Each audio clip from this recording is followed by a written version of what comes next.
Hello and good evening fellas. ମୁଁ ତମର English teacher ପ୍ରତିଜି ତୁମକୁ ୱେଲକମ୍ କରୁଛି ଏଇ ଟ୍ୟୁସନକୁ। ଏଇ ଟ୍ୟୁସନ ପ୍ରୋଭାଇଡ୍ କରେ ଶିକ୍ଷା ଗୋଟେ ସୁନ୍ଦର ଭବିଷ୍ୟତ ପାଇଁ। ଯଦି ଏବେ ଯାଏଁ ସବସ୍କ୍ରାଇବ୍ କରିନ ଦେନ୍ ଜଲ୍ଦି ଜଲ୍ଦି ସବସ୍କ୍ରାଇବ୍ କର।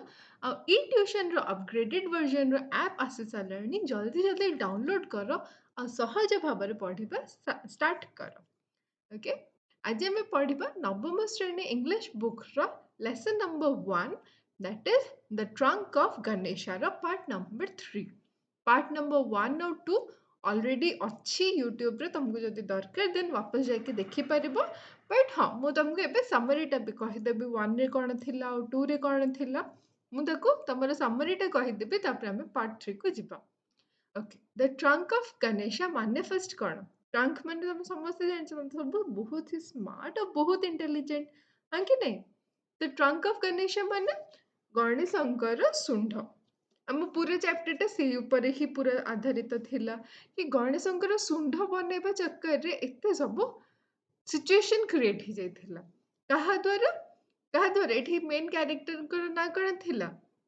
गोविंद महाराणा। गोविंद महाराणा गोटे शिल्पी थिले, से एमती मूर्ति उर्ति बनाती। तो सी कौन करथिले, गोटे गणेश मूर्ति बनैथिले जोटा बहुत बड़ बनैथिले। आगुरु से केबे भी एते बड़ गणेश मूर्ति बनै नथिले। बट हाँ, से छुआ बेलू मूर्ति बनेबा स्टार्ट कर देथिले। तांकर बापांकर ट्रेड से थिला, ता पूर्वरु तांकर बापांकर सेटा ही थिला, तांको जेजे बापांकर सेटा थिला, तांको जेजे बापांकर भी सेटा ही थिला। माने एटा तांकर ancestors ମାନଙ୍କ स्टार्ट हो जाइए तांकर मूर्ति बनैबाटा। बट एइथर किछि गोटे प्रॉब्लम हो जाइए। कौन एमती प्रॉब्लम ହେଇଛି कि गणेशंकर सुंढटा होनी, मूर्ति तो बनी साराणी बट सुंढटा कंप्लीटली हो पार नथिला। कौन एमती प्रॉब्लम होथिला? आ आमे फर्स्ट और सेकंड रे जेतिकी गोविंद महाराणा विषय रे पढ़ीचे, आमे सेथरो जानि परचे कि गोविंद महाराणा गोटे सुपरस्टिशियस मैन थिले। से सुपरस्टिशंस को माने अंधविश्वास को बहुत बिलीव करथिले। तो तांको बहुत लागुथले कि कौन पे एमती हैला, मो द्वारा किछि भूल हो जाइछि कि मु जो मूर्तिर प्राइस टा हाई करिकिना रखिछि, बेसी बढ़ेई देइछि जो, सेटा पे किछि प्रॉब्लम ହେଇछि कि? नॉर्मल मूर्ति जेतिकी थिला एटा ताठू टिके बड़ थिला, तो मु सेट पे प्राइस बढ़ेइली। काले सेथिपाई ठाकुर रागिकिना एमती होउनी कि? तो सी बहुत एमती चिंता कले कि किए काले बाहरु आसिकिना मूर्ति एमती खंडन कर दउची, खराब कर देके जाउची, सुंदरटा काहेकि एमती खराब होउची तांको बुझा पड़ नथिला। तो तांको एमती अजीब अजीब सब ख्याल आसिबा स्टार्ट होथिला। और सेकंड पार्ट में पढ़िथिले तांकर गोविंद महाराणा तीनटा पुओ थिले। तीनटा पुओ भितरु सान पुओ जे थिले से तांको हेल्प करथिले। बाकी दिटा पुओ अलग अलग बिजनेस सब संभाळुथिले। बड़ पुओ तो जान के किछि कर नथिले। सान पुओ जे मध्यम पुओ जे थिले से किछि गोटे जॉब करथिले। आ जे तांकर लास्ट पुओ थिले से तांको सहित काम करथिले, जाहा ना रंजू थिला। तो आमे देखिबा फाइनली कौन हैला। एटा हमर थर्ड पार्ट रे हमें जानबा को पाइबा कि फाइनली कौन हैला। गोविंद महाराणांकर जो बने थिले गणेशकर मूर्तिटा, ता सुंदरटा काहेकि एमती होथिला? किछि सप्तरे किछि सुपरन्याचुरल पावर आसे केमती करथिला कि? तांकर किछि भूल थिला बोली ठाकुर रागी कि सुंदर तांकर बनाय पे दो नथिले? ना सतरे कि गोटे पसिकी आसिकी ना तांकर सुंदर की खराब करथिला? कि गोटे इंट्रूडर माने बाहर लोक जे घरर नुहे, से पसी आसिकिना सुंदरटा खराब कर देके जाउथिला, ना किछि रीजन अलगा थिला। ओके, आमे बे सेटा देखिबा कि एक्चुअल रीजन कौन थिला। तो चलो आमे टेक्स्ट ऊपर को जिबा बे। ओके, तो एटा होची पिक्चराइजेशन सेटार। तांको पुओ रंजू आ एठी गोविंद महाराणा बसचंती, आ सेठी गणेश मूर्ति होची। आ मूर्तिटा कोठी विंडो साइड को फेस करिकिना अछि, और मूर्तिटा खंड विखंडित हो जाइछि। मूर्तिटा कंप्लीटली हेइनी ठीक से। और गोविंद महाराणा मूर्ति को अनेक बहुत टेंस्ड जना पड़छंती कि हेई परने मूर्ति कौन हबो कौन नहीं। पाखी आसलानी गणेश पूजा, लोक माने मूर्ति नबा पे आसीबे, और एते बड़ मूर्तिटा मु बने भी देइछि, और मूर्ति कंप्लीट हे पाउनी। तो पिक्चर रु हमें देखिकिना सेतिकी साफ साफ बुझी पा। एबे जिबा टेक्स्ट ऊपर। The trunk of Ganesha. We will sit up tonight, he told his son with an air of finality. That is the only way we will ever learn what's happening. अच्छा, तो एठी से कौन कहले, से तांको पुओ को माने रंजू को कहले कि आमे एठी बसिबा। आजी पूरा रातिटा आमे एठी जगी के बसिबा। ଆଉ ଦେଖିବା ଫାଇନାଲି ଏହାର ଫିନାଲିଟି ମାନେ ଆମେ ଫାଇନାଲି ଜାଣିବାକୁ ପାଇବା କି କଣ ପାଇଁ ଏମିତି ହଉଛି, କିଏ ଏଟାକୁ ଖରାପ କରୁଛି। ସେ ଯୋଉ ଶୁଣ୍ଢଟା ଆମେ ବନେଇକିନା ଯାଉଛେ ପ୍ରପରଲି ବନା ହଉଛି, ଯେତିକି କ୍ଲେ ଦରକାର, ଯେତିକି ଗ୍ଲୁ ଦରକାର, ସବୁ କରାହଉଛି, ସବୁ ଦିଆ ହଉଛି, ତାପରେ କିଏ ଆସିକିନା ଏମିତି ଖରାପ କରିଦଉଛି। ତ ଆମେ ଆଜି ଲୁଚିକି ଏଠି ବସିବା, ତାକି ଆମେ ଦେଖିବାକୁ ଜାଣିବାକୁ ପାଇବା କି କିଏ ଏମିତି କରୁଛି। ଏଇଟା ଗୋଟେ ସୁପର ନ୍ୟାଚୁରାଲ ପାୱାର କିଏ ଗୋଟେ କରୁଛି, ନା ଠାକୁର ରାଗିକିନା ସତେ ଏମିତି କିଛି କରିଦେଇଛନ୍ତି, ନା କିଏ ବାହାର ଲୋକ ଆସିକିନା ଏମିତି କରୁଛି। ତ ସେ କଣ କହିଲେ, ଏଇଟା ହିଁ ଗୋଟେ ରାସ୍ତା ଆମେ ଜାଣିବାକୁ ପାଇବା କି କଣ ଆକ୍ଚୁଆଲି ହଉଛି। ତାପରେ here, yes, here. Which way would the intruder come? He looked around the room and pointed to a dark corner further away, about 3 meters from the window. तो କିଏ ପଚାରିଲା? ସିଏ ଯେତେବେଳେ କହିଲେ ଏମିତି ଏମିତି କିଏ ଗୋବିନ୍ଦ ମହାରାଣା ତାଙ୍କ ପୁଅକୁ କହିଲେ କି ଆମେ ଏଇଠି ଆଜି ବସିବା, ତ ତାଙ୍କ ପୁଅ ସାଙ୍ଗେ ପଚାରୁଛନ୍ତି ଏଇଠି ହିୟର। ସେଇଠୁ ସେ କହିଲେ କି ହଁ ଏଇଠି ଆମେ ବସିବା। ଆଉ ନହେଲେ କୋଉ ପଟେ ଆସିବ? ଏଇଠି ଗୋଟେ ଡୋର ଅଛି ଯୋଉଟା ଘର ଭିତରକୁ ଅଛି, ଆଉ ଗୋଟେ ୱିଣ୍ଡୋ ଅଛି, ମାନେ ଗୋଟେ ଝରକା ଅଛି ଯୋଉଥିରୁ ଯିଏ ଯଦି ଚାହିଁବ ପଶିକି ଆସିପାରିବ। ତ ଆମେ ଏଇଠି ବସିକିନା ହିଁ ଦେଖିପାରିବା ଆଉ ଜାଣିପାରିବା କି କିଏ ଆସିକିନା ଏମିତି ଶୁଣ୍ଢକୁ ଖରାପ କରୁଛି। He looked around the room and pointed to a dark corner further away, about 3 meters from the window. ତ ସେଇଠି ଗୋଟେ ଡାର୍କ କର୍ଣ୍ଣରରେ ସେ ଥିଲା, ସେଠି ସେମାନେ ବସିବା ପାଇଁ ଗଲେ, ଯୋଉଟା ୱିଣ୍ଡୋରୁ 3 ମିଟର ଦୂରରେ ଥିଲା। That would be just the right spot for us to keep watch unnoticed. ଆମେ ଏଠି ଏମିତି ଲୁଚିକିନା ବସିବା ଯେମିତି ଯିଏ ଯଦି ବାହାରୁ ଆସିବ ସେ ଜାଣିପାରିବନି କି ଆମେ ଏଠି ଲୁଚିକିନା ବସିଛୁ ବୋଲି, ଆଉ ତାପରେ ଆମେ ତାକୁ ରଙ୍ଗେ ହାତ ଧରିବା। Okay, you can observe the door, the window and the image at the same time from here. तो ଏଇଠୁ ଆମେ ପୁରା ଘରର ଯୋଉ ଡୋରଟା ଅଛି ତାଟା ଦେଖିପାରିବା, ସାଇଡରେ ଯୋଉ ୱିଣ୍ଡୋ ଅଛି ଯୋଉଠି ଗଣେଶଙ୍କର ମୂର୍ତ୍ତି ଅଛି ସେଇ ୱିଣ୍ଡୋଟା ବି ଆମେ ଦେଖିପାରିବା। ଆଉ କଣ? ଆଉ ଦ ଇମେଜ ମାନେ ଗଣେଶ ମୂର୍ତ୍ତିଟାକୁ ବି ଆମେ ଏକା ସହିତ ଦେଖିପାରିବା। ଯଦି ଆମେ ଏଇ କଣରେ ବସୁଛେ ଦେନ୍ ଆମେ ସବୁକୁ ନୋଟିସ କରିକି ରଖିପାରିବା। ନେକ୍ସଟ ହେଲା କଣ? Right, father, I suppose it's the only way for us. So the plan was agreed upon for the night. Govinda, who usually had his evening meal quite late, decided to have it early along with his youngest son. The hours passed. A light drizzle came, which lasted only for a couple of minutes. Okay. ତ କଣ ହେଲା, ସେମାନେ ସେଠୁ ବାପ ପୁଅ ଦି ଜଣ ଯାକ ରାଜି ହେଇଗଲେ କି ଚାଲ ଆଜି ଏଇଠି ବସିକିନା ଜଗିବା, ଆଉ କିଏ ନଉଛି ଆସିକିନା ଏମିତି ଖରାପ କରିଦେଇକିନା ଯାଉଛି ସେଟା ଆମେ ଦେଖିବା। ତ ଦି ଜଣ ଯାକ ଗୋବିନ୍ଦ ମହାରାଣା ଯିଏ ସେ ଟିକେ ଲେଟ ରେ ଖାଆନ୍ତି, ତାଙ୍କର ଡିନର ଟିକେ ଲେଟ ରେ କରନ୍ତି, ବଟ ସେଦିନ ଦି ଜଣ ଯାକ ଏକା ସହିତ ଶୀଘ୍ର ଶୀଘ୍ର ଡିନର କମ୍ପ୍ଲିଟ କରିଦେଲେ ଆଉ ଜଗିକି ବସିବା ପାଇଁ ରହିଲେ କି ଆଜି ତ ଜଗିବାର ଅଛି, ଆଜି ତ ଶୋଇବାନି, ଆଜି ଦେଖିବା କିଏ ଏମିତି କାମ କରୁଛି, ରାତିରେ ଏମିତି ଖରାପ କିଏ କରିଦଉଛି ଯେ ଆମେ ଦିନ ସାରା ଏତେ ପରିଶ୍ରମ କରିକିନା କରୁଛୁ, ରାତିରେ ଶେଷରେ ଖରାପ କରିଦଉଛୁ। ତ ଏମିତି ହେଇକିନା ଦି ଜଣ ଯାକ ସେଇଠୁ ଯାଇକି ବସିଲେ, ଖାଇ ପିଇ ଦେଲେ, ତାଙ୍କର ଡିନର କମ୍ପ୍ଲିଟ କଲେ, ଶୀଘ୍ର ଟିକେ ଡିନର କରିଦେଲେ, ଆଉ ତାପରେ ଯାଇକି ଜଗିକି ବସିଲେ। ତାପରେ ଗୋଟେ ଛୋଟ ଡ୍ରିଜଲ କେମ୍ which lasted only for a couple of minutes. Okay, ଏଠି ଅଛି ଡ୍ରିଜଲ ପଏଣ୍ଟ। ଓକେ, ଏଠି ଅଛି କଣ? ଡ୍ରିଜଲ। ଡ୍ରିଜଲ ମାନେ ବୁନ୍ଦା, ଛୋଟ ଛୋଟ ବୁନ୍ଦା ଏମିତି ହଠାତ୍ ପଶି ଆସିବା, ବର୍ଷା ପାଣି ଟିକେ ପଶି ଆସିବାକୁ ଡ୍ରିଜଲ ବୋଲି କୁହାଯାଏ। ତ ଗୋଟେ ଛୋଟ ହାଲକା ଡ୍ରିଜଲ ଗୋଟେ ଭିତରକୁ ଏମିତି ପଶି ଆସିଲା କିଛି ଟାଇମ ପାଇଁ, ଅଳ୍ପ କିଛି ମିନିଟ ପାଇଁ ହାଲକା ବର୍ଷା ହେଲା, ଟିକେ ଥଣ୍ଡା ଥଣ୍ଡା ପାଗ ହେଇଗଲା। ତାପରେ କଣ ହେଲା, ସେ ଦି ଜଣ ଯାକ ୱେଟ୍ କରିକିନା ବସିଛନ୍ତି। The night appeared darker to both father and son. The darkness denser as they took up their prearranged positions in the corner of the workroom. ତ ସେଇଠୁ ଅନ୍ଧାରେ ଦି ଜଣ ଯାକ ବସିଛନ୍ତି, ଦି ଜଣ ଯାକ ବାପ ପୁଅ ଏମିତି ଚୁପଚାପ ହେଇକି ଅନ୍ଧାରରେ ବସିଛନ୍ତି। ଧୀରେ ଧୀରେ ରାତି ବଢିବା ଷ୍ଟାର୍ଟ ହେଲା, ଡାର୍କନେସ୍ ଡେନ୍ସର ହବା ଷ୍ଟାର୍ଟ ହେଲା, ମାନେ ରାତି ଆହୁରି ବେଶୀ ବେଶୀ ହବା ଷ୍ଟାର୍ଟ ହେଲା। ଆଉ ସେ ଦି ଜଣ ଯାକ ଯେମିତି ପୋଜିସନରେ ବସିବା କଥା ସେମିତି ଆଗରୁ ସେମାନେ ଡିସାଇଡ କରିକିନା ରଖିଥିଲେ କି ଆମକୁ ଏମିତି ବସିବାର ଅଛି କି ସେମିତି ବସିବାର ଅଛି, ତ ସେଇଟା ଡିସାଇଡେଡ ଥିଲା। ତ ସେଇ ପୋଜିସନରେ ସେମାନେ ସେଟା ବସିବା ଷ୍ଟାର୍ଟ କରିକିନା ୱେଟ୍ କରିଛନ୍ତି, ବସିଛନ୍ତି କି କେତେବେଳେ ଇଣ୍ଟ୍ରୁଡର ଆସୁଛି ଆମେ ଦେଖିବା। ଆଉ ଧୀରେ ଧୀରେ ରାତି ଅଧିକା ଅଧିକା ହେଇ ହେଇ ଆସିଲାଣି। At first they found it difficult to distinguish one object from another, but soon the darkness emptied itself. The image of Ganesha stood as they had left it earlier in the afternoon, apparently unperturbed and dominant. Somehow the idol appeared to have grown in size in the dark. ଆଚ୍ଛା, ତ ବହୁତ ବେଶୀ ଅନ୍ଧାର ଥିଲା ଆଉ ତା ଭିତରେ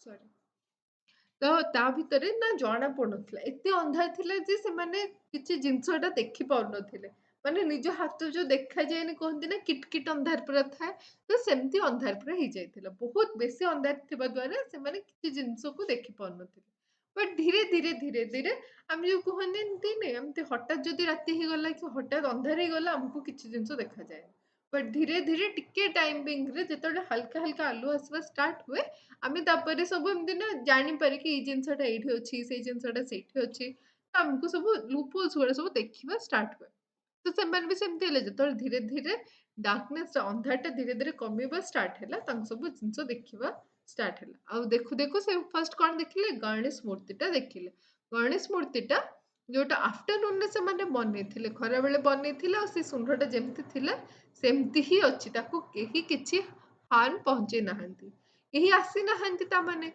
ଏବେ ଯାଏ अब तक କେହି ଆସିନାହାନ୍ତି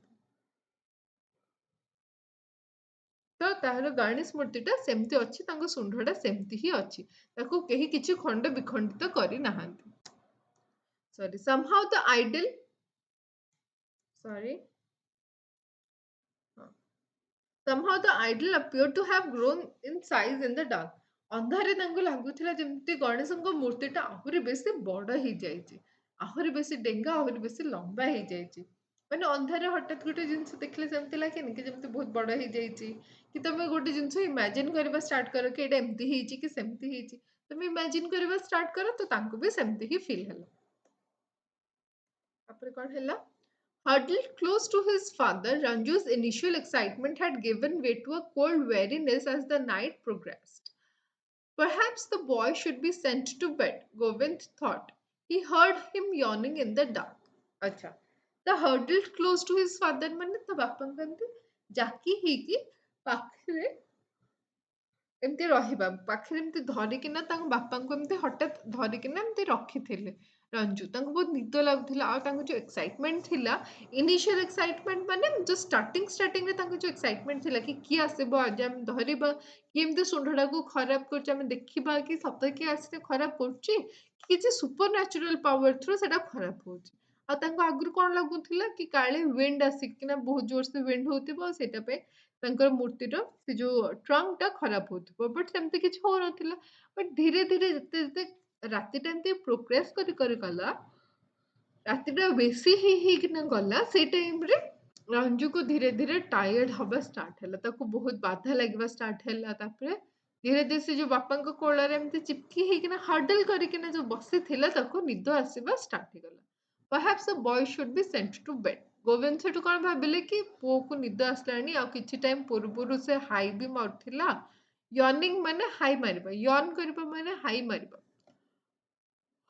ଆମେ ଏମିତି ଯୋଉ କରେ ସେଇଟାକୁ ୟର୍ନିଂ କୁହନ୍ତି ତ ଅନ୍ଧାରରେ ସେ ହାଇ ମାରୁଥିଲା ତ ତାକୁ ଏମିତି ହାଇ ମାରୁଥିଲା ତ ତାକୁ କଣ କଲେ ଗୋବିନ୍ଦ କହିଲେ କି ଚାଲ ୟାକୁ ଏବେ ନେଇକିନା ବେଡରେ ଛାଡିଦବା ବଟ୍ ଯଦି ମୁଁ ବେଡରେ ଛାଡିବା ପାଇଁ ପଳେଇଲି ଦେନ୍ କଣ ହବ ତାଙ୍କୁ ସେଇଟା ବି ଚିନ୍ତା ଥିଲା ଏଇଟା ୟର୍ନିଂ ମାନେ ହାଇ ମାରିବା yawning. Okay, the workroom remained still and quiet. The air was heavy as though bound by invisible ropes to Govind's guilt. Nothing appeared to disturb the silence. A few mosquitoes buzzed about them. Where was the intruder they had imagined? Wasn't it more like an act of the supernatural? ତ ସେମାନେ ସେଠୁ ଭାବିବା start କଲେ କି ଏଇଟା କଣ actually କଣ ଏବେ ଯାଏଁ ତ କିଛି ବି ହେଇନି କେହି ବି ଆସିନାହାନ୍ତି ନା ୱିଣ୍ଡୋରୁ ନା ଡୋରରୁ କେହି ବି ଆସିନାହାନ୍ତି the air was heavy as though bound by invisible ropes to Govind's guilt. Okay. ତ କଣ କହିଲେ ତାଙ୍କୁ ଲାଗୁଥିଲା ତାଙ୍କୁ ବହୁତ ବହୁତ ଖରାପ ଫିଲ୍ ହଉଥିଲା ବହୁତ ଅଲଗା ପ୍ରକାର ମେହସୁସ ହଉଥିଲା ବିକଜ ତାଙ୍କୁ ଲାଗୁଥିଲା କି ଆଚ୍ଛା ଯଦି କେହି ନ ଆସୁଛନ୍ତି ଦେନ୍ ଏଇଟା ବୋଧେ ଠାକୁର ନିଜେ କରୁଛନ୍ତି ସୁପର ନ୍ୟାଚୁରାଲ ପାୱାର ଗୋଟେ ନିଜେ କରୁଛି ଯୋଉଟା ଦ୍ଵାରା ତାଙ୍କୁ ଆହୁରି ବେଶୀ ଖରାପ ଫିଲ୍ ହଉଥିଲା ତାଙ୍କୁ ବେଶୀ ଗିଲ୍ଟ ଫିଲ୍ ହଉଥିଲା କି ଏଇଟା ସବୁ ମୋ ଯୋଗୁରୁ ହଉଛି ବିକଜ ମୁଁ ବହୁତ ପଇସା ହାଇ କରିଦେଇଛି ସେଇଥିପାଇଁ ଠାକୁର ରାଗିକିନା ତାଙ୍କ ଶୁଣ୍ଡକୁ କମ୍ପ୍ଲିଟ୍ ହବା ପାଇଁ ଦଉନାହାନ୍ତି। ଯୋଉ ମୂର୍ତ୍ତିଟା ସେ ବନଉଥିଲେ ସେ ମୂର୍ତ୍ତିଟାକୁ କମ୍ପ୍ଲିଟ୍ ହବା ପାଇଁ ଦଉନାହାନ୍ତି। Nothing appeared to disturb the silence. A few mosquitoes buzzed about them. Buzzed ମାନେ ଯୋଉ ଗୁଣୁ ଗୁଣୁ ହୁଅନ୍ତି ମଶା ମାନେ ତାକୁ buzzed ବୋଲି କୁହାଯାଏ। କି ଏଠି ଏଇ ପୁରା ସାଇଲେନ୍ସ କୁ କେହି ଡିଷ୍ଟର୍ବ କରିବା ପାଇଁ ନାହାନ୍ତି। ଯାହା ଖାଲି କିଛିଟା ମଶା ଥିଲେ ସେମାନେ ଏମିତି କାନ ପାଖରେ ଏମିତି ଗୁଣୁ ଗୁଣୁ ଗୁଣୁ ଗୁଣୁ ଗୁଣୁ ଏମିତି ଗୀତ ବୋଲନ୍ତି ନା ମଶା ମାନେ ସେମିତି ହଉଥିଲେ। ଏଠି buzzed ମାନେ ମଶା ମାନେ ଯୋଉ ଗୁଣୁ ଗୁଣୁ ହୁଅନ୍ତି ତାକୁ buzzed ବୋଲି କୁହାଯାଏ। ଓ buzzed, okay? Okay. Huh. Where was the intruder? They had imagined. Wasn't it more like an act of the supernatural? ତ ସେ ହେଠୁ ନିଜେ ନିଜେ ପଚାରୁଛନ୍ତି କି intruder କାହିଁ? intruder ତ କି intruder ମାନେ ମୁଁ ଆଗରୁ କହିଛି ମାନେ unknown person ଯେ ତମ ବିନା ଇଚ୍ଛାରେ ଘରକୁ ତମର ପଶି ଆସେ ତାକୁ intruder କୁହନ୍ତି। ଘରକୁ ହଉ ତମ ଲାଇଫ କୁ ହଉ କି ତମ କିଚେନ କୁ ହଉ କି ଯୋଉଠିକୁ ହଉଛି ମାନେ ତମ ବିନା ପରମିଶନରେ ବିନା ଇଚ୍ଛାରେ ଗୋଟେ କିଏ ପଶି ଆସିବାକୁ intruder ବୋଲି କୁହାଯାଏ। ଆଚ୍ଛା ତ ସେ ତାଙ୍କୁ ବୁଝା ପଡୁନଥିଲା କି କାହିଁ ଏତେ ରାତି ହେଲାଣି ଇଣ୍ଟ୍ରୁଡର ଏବେ କାହିଁ କୋଉଠି ଅଛି ଏଇଟା ଯଦି ଇଣ୍ଟ୍ରୁଡର ର କାମ ନୁହେଁ ଦେନ୍ ଏଇଟା କଣ supernatural supernatural power କିଛି ଅଛି କି ଯୋଉଟା ଦ୍ୱାରା ଏଗୁଡ଼ା ସବୁ ହଉଛି ତ ସେମାନେ ଆହୁରି ବେଶୀ କନଫ୍ୟୁଜ ହେଇଗଲେ। ତାପରେ କଣ ହେଲା soon the boy dozed off and slumped to the floor. Govind was awake. Keen to the sound filtering into the room, his eyes glued to the dark and to the silence. He put an arm around the boy. Time went by. तो धीरे धीरे एमती soon the boy dozed off and slumped to the floor. Dozed ମାନେ ଏମତି ଘୁମେଇବା ଏମତି ଏମତି ନିଦରେ ପୁରା ଆଖି ବନ୍ଦ କରିନା ଏମତି ଟଳଟଳ ହବାକୁ dozed ବୋଲି କୁହାଯାଏ। ତ ସେ ଏମତି ଏମତି ଘୁମି ଘୁମିକିନା ତଳେ ଯାଇକିନା ଦୂର କିନା ଏମତି ପଡିଗଲେ କୋଉଠି ଫ୍ଲୋରରେ ମାନେ ତଳେ ଏମତି ଯାଇକିନା ପଡିଗଲେ। ତ ଗୋବିନ୍ଦ କଣ କଲେ ତାଙ୍କୁ ଉଠେଇଲେ ଉଠେଇକିନା keen to the sound filtering into the room, his eyes glued to the dark and to the silence. He put an arm around the boy. Time went by. ତାଙ୍କ ପୁଅର ଏମିତି କାନ୍ଧରେ ହାତ ପକେଇକିନା ତାକୁ ଆଣିଲେ। ହଁ ତ ସେଇଠୁ ତାଙ୍କୁ ଉଠିକିନା ଆଣିଲେ ଏମିତି he put an arm around the boy. Time went by. ସେଠୁ ଧୀରେ ଧୀରେ କିଛି ଟାଇମ ପରେ ପୁଣି ଏମିତି ଧୀରେ ଧୀରେ ଟାଇମ ପାସ୍ ହେଇ ଯାଉଛି ବଟ୍ ଏବେ ଯାଏ କେହି ବି ଆସିନାହାନ୍ତି ନା କୋ ଇଣ୍ଟ୍ରୁଡର ନା କିଛି ସୁପର ନ୍ୟାଚୁରାଲ ପାୱାର ସୁଣ୍ଡଟା ଯେମିତି ଥିଲା ସେମିତି ହିଁ ଅଛି। ଗୋଟେ ୱେରେ ଗୋବିନ୍ଦ ମହାରାଣା ଖୁସି ଥିଲେ କି ସୁଣ୍ଡ ଯେମିତି ଥିଲା ସେମିତି ହିଁ ଅଛି ବଟ୍ ସେ ରିଅଲି ଚାହୁଁଥିଲେ କି ମିଳୁ ସେ କେହି ଜଣେ ମିଳୁ ଯାହା ପାଇଁ ଏତେ ଥର ଟ୍ରଙ୍କ ଟା ଖରାପ ହେଇଗଲାଣି। तो धीरे धीरे बाकी टाइम पास ही जाउथिला। Then there was a sound, a soft, distinct sound. The intruder, Govind's heart thudded. His eyes met the unfinished eyes of the idol. His gaze swept across to the open window. Okay, ତ ଏଇଠୁ ଆମେ କଣ ବୁଝିଲେ କି ତାପରେ ଧୀରେ ଧୀରେ ଯେତେବେଳେ ରାତି ଏମିତି ପାହି ପାହି ଆସିଲା ଆହୁରି ବେଶୀ ଟାଇମ ହେଇ ଆସିଲା ତାପରେ ଟିକେ ସମୟ ପରେ ତାଙ୍କୁ ଗୋଟେ ସାଉଣ୍ଡ ଶୁଣାଗଲା ଗୋଟେ ସଫ୍ଟ ଡିଷ୍ଟିଙ୍କ୍ଟ ସାଉଣ୍ଡ ଟିକେ ଦୂରରେ ତାଙ୍କୁ ଗୋଟେ ଅଲଗା ପ୍ରକାରର ସାଉଣ୍ଡ ଶୁଣାଗଲା। ଦ ଇଣ୍ଟ୍ରୁଡର ଗୋବିନ୍ଦ's ହାର୍ଟ ଥର୍ଡେଡ। ତ ଗୋବିନ୍ଦ ସାଙ୍ଗେ ସାଙ୍ଗେ ଉଠିକିନା କଣ କହିଲେ କି ସେଇଠି ସେଇଠି ଇଣ୍ଟ୍ରୁଡର ସେଇଠି ସେ ଯିଏ ଆମ ଘରେ ଆମ ବିନା ପରମିଶନରେ ପଶି ଆସୁଛି ସିଏ ହଉଛି ସେଇଠି। ତାର ସେଇଠୁ କାହାର ହାର୍ଟଟା ଏମିତି ଥର୍ଡେଡ ମାନେ ଗୋବିନ୍ଦଙ୍କର ହାର୍ଟଟା ଏମିତି ପୁରା ଥରିବା ଷ୍ଟାର୍ଟ କଲା। His eyes met the unfinished eyes of the idol. ତାଙ୍କ ଆଖି ଯାଇକିନା ଏମିତି ଗଣେଶଙ୍କ ଆଖି ସହିତ ମିଶିଗଲା ଯୋଉଟା ଏବେ ଯାଏଁ କମ୍ପ୍ଲିଟ ବି ହେଇନଥିଲା। ଗଣେଶଙ୍କର ଆଖି ଆଉ ତାଙ୍କ ଆଖି ଗଣେଶଙ୍କ ଆଖି ତ କମ୍ପ୍ଲିଟ ହେଇନଥିଲା ବଟ୍ ତାଙ୍କୁ ଅନେଇକିନା ସବୁ ଦେଖିଲେ। His gaze swept across to the open window. There between two vertical bars was the unmistakable shape of a cat crouched ready to jump. Okay. तो यहाँ पर कौन है ला से सेठू डरी गले डरिकिना एमती चिलेबा स्टार्ट कले कि सेठी इंट्रुडर होची सेठी तो सेठू तांको Sethu his eyes met the unfinished हाँ एटा हम पढ़चे तापर आसले his gaze across to the window open window एटा पढ़चे there between two vertical bars was the unmistakable shape of a cat crouched ready to jump. ସେଠୁ ସେ କଣ କଲେ ଧୀରେ ଧୀରେ ଦେଖିଲା ବେଳକୁ ସେ ଦେଖିଲେ ଗୋଟେ ବଡ ବିଲେଇଟେ ଅଛି ଯେ ଜମ୍ପ କରିବା ପାଇଁ ରେଡି ହେଇକିନା ଅଛି। ସେଇଟା ତାଙ୍କୁ ଦେଖାହେଲା ଏମିତି ଅନ୍ଧାରରେ ତାଙ୍କୁ ଏମିତି ଦେଖାଗଲା। Unable to move, he watched the animal lithely heap across it and land on top of Ganesha's trunk. A smile demanded across his exhausted face. He gently began shaking the boy awake. ଆଚ୍ଛା ତାଙ୍କୁ ବହୁତ ଡର ଲାଗିଲା କି ଆମେ କଣ କରିଥିଲୁ ଏମିତି କାହିଁକି ଏମିତି ହେଇଥିଲା ଏମିତି ତାଙ୍କୁ ବହୁତ ଏମିତି ଲାଗୁଥିଲା କି ଆ, କାହିଁକି ଏମିତି ହେଇଛି ନା ସୁପର ନ୍ୟାଚୁରାଲ ପାୱାର ଯୋଗୁରୁ ନା ଇଣ୍ଟ୍ରୁଡର ଥ୍ରୁ ବଟ୍ ହଠାତ୍ ସେ ଦେଖିଲେ କି ଗୋଟେ ବିଲେଇଟା ଏମିତି ଜମ୍ପ ମାରିକିନା ଆସୁଛି ଆସିକିନା ଯୋଉ ଦିଟା ଭର୍ଟିକାଲ ବାର ଥିଲା ନା ସେଇଠି ଏମିତି ଜମ୍ପ ମାରିକିନା ଆସୁଛି was the unmistakable shape of a cat crouched ready to jump ତ ସେଇଠୁ crouched ମାନେ ଏମିତି ଜମ୍ପ ମାରିକିନା ଏମିତି ଆସିଲା ଆଉ ରେଡି ଥିଲେ ସେ ଜମ୍ପ କରିକିନା ତାଙ୍କ ଶୁଣ୍ଢ ଉପରେ ଚଢିବା ପାଇଁ ବଟ୍ ସେ ସେଠୁ ହଠାତ୍ ଏମିତି ବୁଲି ପାରୁନଥିଲା he watched the animal lithely leap across and land on top of Ganesha's trunk. A smile beamed across his exhausted face.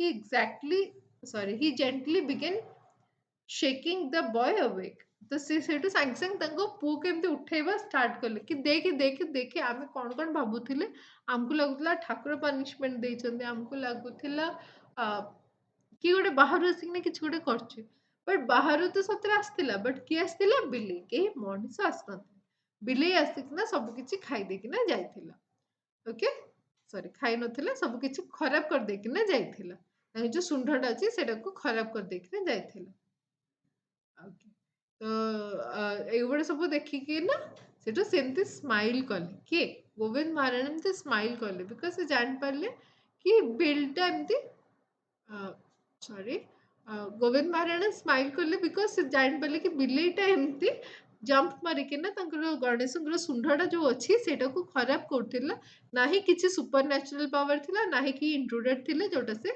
ଖରାପ କରୁଥିଲେ ଠିକ ଅଛି ଏଇଟା ହଉଛି ସେଇ ଦୁଷ୍ଟ ବିଲେଇ ଯେ ଗଣେଶଙ୍କର ଟ୍ରଙ୍କକୁ ଖରାପ କରୁଥିଲା ନେକ୍ସଟ ଆସିଲା ଡିଫିକଲ୍ଟ ୱାର୍ଡସ୍ ଏର ଫାଇନାଲିଟି ମାନେ ଅନ୍ତିମତାର ବାୟୁ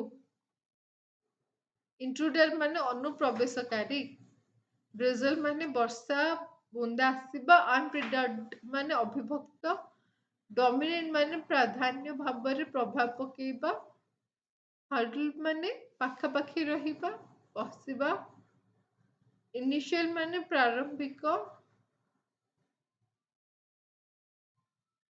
ହଁ ଆଉ ୱେରିନେସ୍ ମାନେ ପରିଧାନ ୟର୍ନିଂ ମାନେ ହାଇ ମାରିବା ବର୍ଷ୍ଟ ମାନେ ସାମାନ୍ୟ ନିଶାରେ ଥିବା ସ୍ଲମ୍ପଡ ମାନେ ଖସିଗଲା ହାର୍ଡେଡ ମାନେ ଏକ ଭାରି ଶବ୍ଦ ହେବା ଲିଦଲି ମାନେ ଧୀରେ ଧୀରେ ଗତି କରିବା ଲିପ୍ ମାନେ ଶୀଘ୍ର ଏବଂ ହଠାତ୍ ଗତି କରିବା ଓକେ ଲିଦଲି ମାନେ ହଉଛି ଧୀରେ ଧୀରେ ଗତି କରିବା ଲିଦଲ ମାନେ ହଉଛି ଶୀଘ୍ର ଏବଂ ହଠାତ୍ ଗତି କରିବାକୁ ଲିପ୍ ଆଉ ଲିଦଲ କୁହାଯାଏ ବିମ୍ଡ ମାନେ ଉଜ୍ଜ୍ୱଳ ଏବଂ ଆଲୋକିତ କର ଏବେ next ଆସିଲା question answers.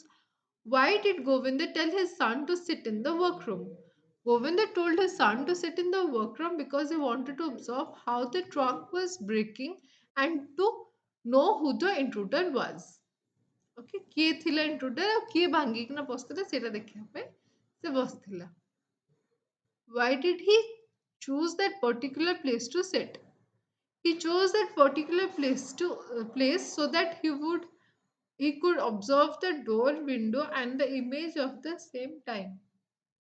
ଓକେ ବୁଝା ପଡିଲା ଏଇଟା କି ସବୁ କିଛି ଏକା ସହିତ ଦେଖିପାରିବେ ବୋଲି ସେମାନେ ସେ ଯୋଉ କର୍ଣ୍ଣରଟା ଥିଲେ ସେ କର୍ଣ୍ଣରଟାକୁ ଚୁଜ୍ କରିଥିଲେ ନେକ୍ସଟ ଆସିଲା was Ranju awake all through the night Ranju ପୁରା ଏମିତି ଜାଗ୍ରତ ହିସାବରେ ଥିଲା କି ନା no Ranju was not wake all through the night ଛୋଟ ପିଲାଟା ଥିଲା ତାକୁ ନିଦ ଆସିଲା ଆଉ ଘୁମେଇ ଘୁମେଇନା ସେମିତି ତଳକୁ ଗଳି ପଡିଲା night as he dozed off and slumped to the floor.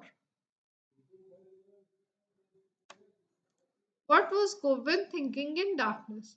In the darkness of Govind thought of the intruder who they imagined. Who they imagined. Night from the might come, and to him the situation was more likely to be supernatural than to be the act of an intruder. ତ ସେ darkness ବସିନା Gobinda Maharana କଣ ଭାବୁଥିଲା କି ଏଇଟା ଗୋଟେ ଇଣ୍ଟ୍ରୁଡର କାମ ନହେଲେ ଗୋଟେ ସୁପର ନ୍ୟାଚୁରାଲ ର କାମ might come, and to him the situation was more likely to be supernatural than to be the act of an intruder. तो तांको बेसी लागुଥିଲେ कि एटा बाहर लोक काम ठारू बेसी एटा गोटे सुपरनैचुरल ठाकुर ही किसी गोटे करछन सुपरनैचुरल पावर थ्रू ही गानेशांकर ट्रंक टा खराब होची. नेक्स्ट असला who was the intruder, how was it coming into the room. के इंट्रूडर थिला, एक्चुअली इंट्रूडर के थिला, a cat was an intruder. Cat बिलेटा जो थिला सी गोटे इंट्रूडर थिला. It came into the it came into through the open window which was present in between two vertical lines. अच्छा पड़ला. कैट टा कोठो आसला, इंट्रूडर किए थिला कैट थिला. और कैट को पटो आसला झरका पटो माने विंडो पटो आसला जोटी दीटा वर्टिकल लाइंस थिला. नेक्स्ट आसला, why did Govind Maharana smile at the end. कौन पे स्माइल कले. Govind Maharana was a superstitious man. According to him, the breaking of the trunk was due to an intruder uh, or an act of supernatural power. But he smiled at the end when he realized that it was done by a cat. तो गोविंद महाराणा को कौन लगुला कि गोटे supernatural power अच्छी जो ताको trunk खराब कर दोची, नहले कि गोटे इंट्रूडर माने बाहर किए जड़े व्यक्ति आसिकी ना पूरा तो आइडलटा जो पूरा स्टैच्यू अच्छे ताको खराब करना खाली यही पोर्शनटा खराब करछन्ते. तम माने बे बाकी जानलो कि से की खराब करछो काहे खराब करछो ताकर इंटेंशन कौन थिला तेरा भी सब जानलो. ओके, तो जदि जानलो आ किछि भी प्रॉब्लम रहिला देन मते कमेंट सेक्शन रे निहाती पचारिबो. तुम जहाँ जहाँ सब क्वेरीज अछि मु फुलफिल करिबि. डिफिकल्ट वर्ड्स कोड सब मन रखिबो, भलसे पढ़िबो, ताहले ही जाय कि तुमको चैप्टर पढ़े पे इजी हबो. किछि भी एक्सप्लेनेशन को भी वर्ड को नै कि स्टेटमेंट को नै कि ना सेंटेंस को नै कि ना पैराग्राफ को नै कि ना किछि भी अछि जदि तुम मते पचार परबो free. Okay, thank you guys एते भलसे सुनिया पे मते आ मन रखिया पे पाठ पढ़ा पे. तब तक ठीक से रुहो, निज पेरेंट्स को ख्याल रखो, निजर ख्याल रखो, पाठ पढ़ा पे बिल्कुल भी भूलिबो. Okay, bye bye.